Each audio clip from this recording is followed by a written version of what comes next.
Tak henti-hentinya pasukan pertahanan Israel mengirimkan serangan dahsyat ke arah Palestina.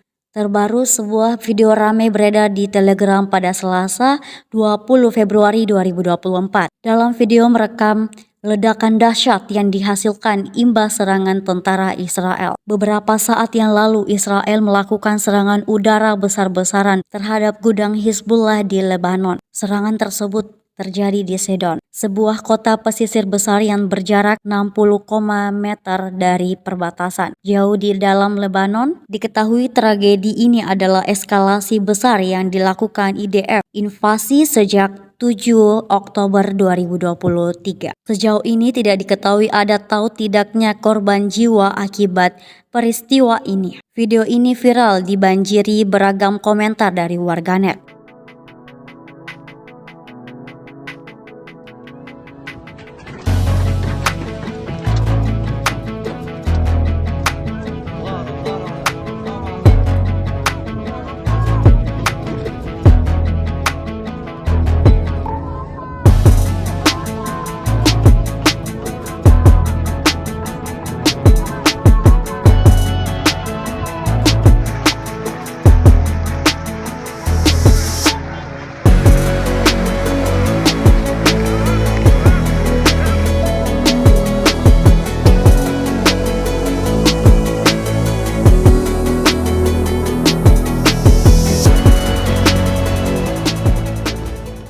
Download Tribun X sekarang, menghadirkan lokal menjadi Indonesia.